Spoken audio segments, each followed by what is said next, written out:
प्यारे साथियों, आप सभी का स्वागत करता हूँ अपने एमआरएस स्टडी परिवार में।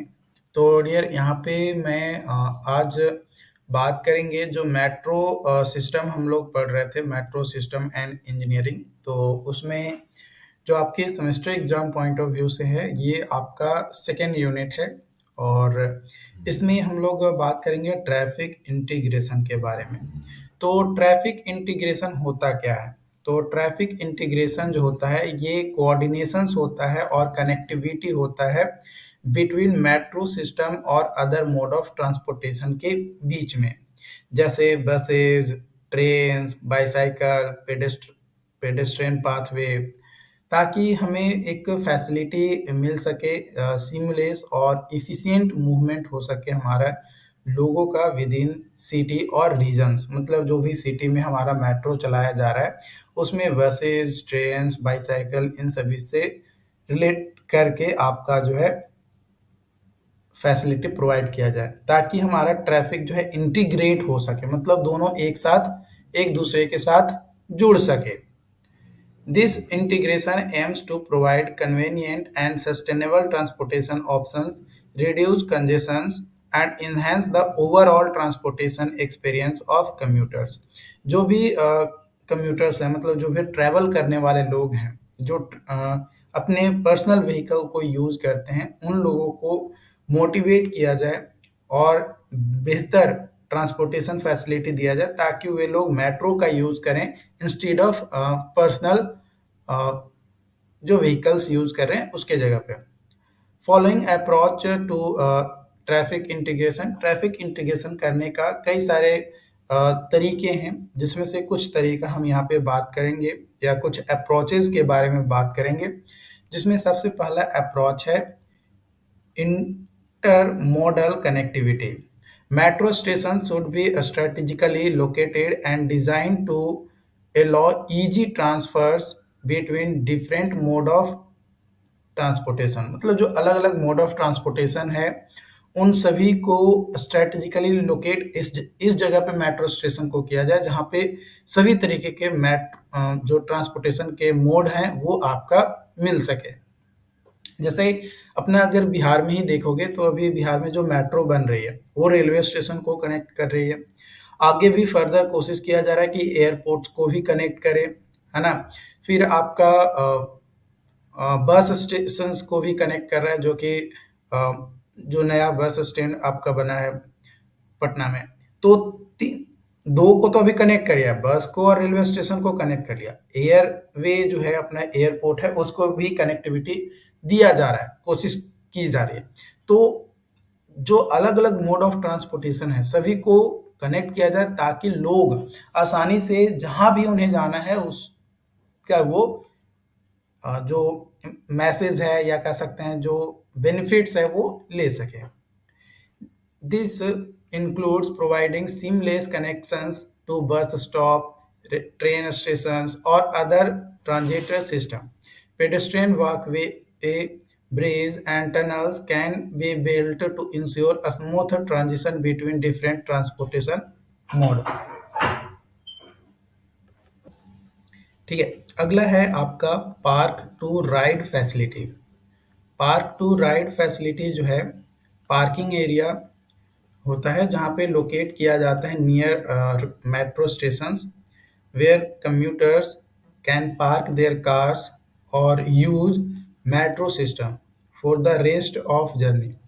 मतलब पार्किंग फैसिलिटी अगर मेट्रो स्टेशन के पास में प्रोवाइड किया जाएगा, तो जो भी कार्स हैं या जो पर्सनल व्हीकल्स है उसको पार्क करके आगे का जो फर्दर उसकी जर्नी है वो मेट्रो से कंप्लीट कर सकता है। These facilities encourage people to switch from private vehicles to public transportation. इससे जो ट्रैफिक कंजेशंस हैं सिटी सेंटर में वो आपका कम हो जाएगा, और इंटीग्रेशंस भी हमारा आसानी से हो जाएगा मेट्रो या जो भी ट्रैफिक का है वो। तीसरा है आपका रियल टाइम इंफॉर्मेशन।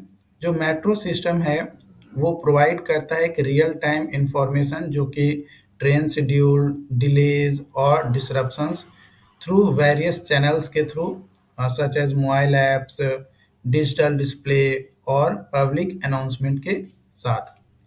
तो ये जो भी लोग ट्रैवल करते हैं अपना मेट्रो से, उनको एक प्लानिंग मिल जाता है कि हमें किस टाइम पे, किस शेड्यूल पे अपने को ट्रैवल करना है, ताकि उनको किसी तरीके का डिले ना हो। इसके अलावा फेयर इंटीग्रेशंस, यानी integrating fare systems between different mode of transportation, जो कि इनेबल किया जाता है कम्यूटर्स को to use a single ticket और payment card for their entire journey. मतलब पूरे मेट्रो सिस्टम में जो भी जर्नी है, वो पूरी जर्नी को एक पेमेंट के साथ और सिंगल टिकट के साथ आप ट्रैवल कर सकते हैं बिना कोई रुकावट के। इसके अलावा आपका पांचवा जो है इंटीग्रेशंस का अप्रोच, वो है मल्टी मॉडल हब्स। जो मल्टी मॉडल हब्स है वो क्रिएट किया जाता है where different mode of transportation converge, can enhance traffic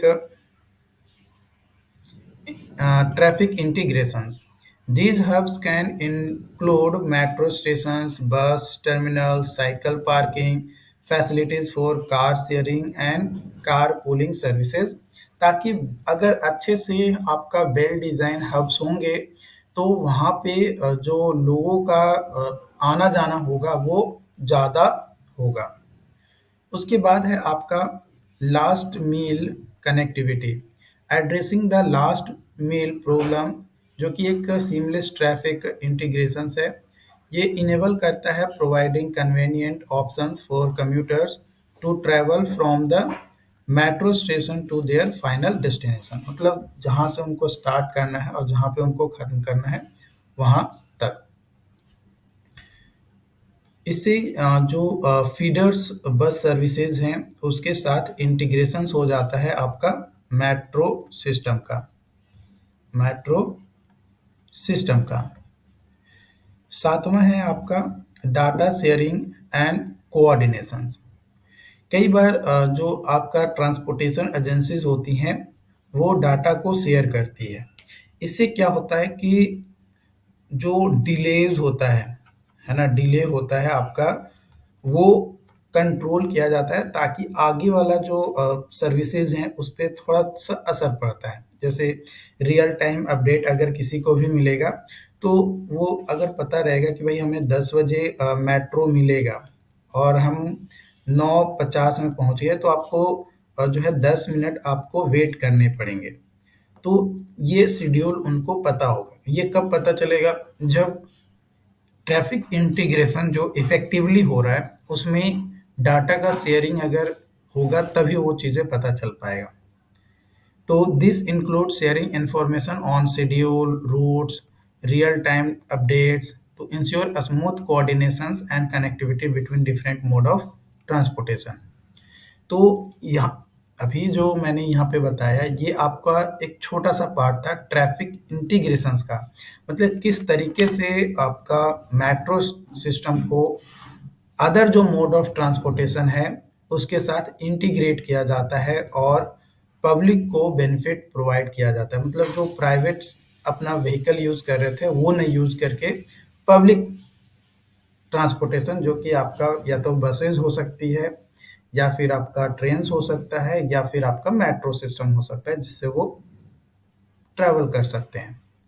तो ट्रैफिक इंटीग्रेशन जो टॉपिक था, आई होप कि ये आपको समझ में आ गया हो। Okay, thank you.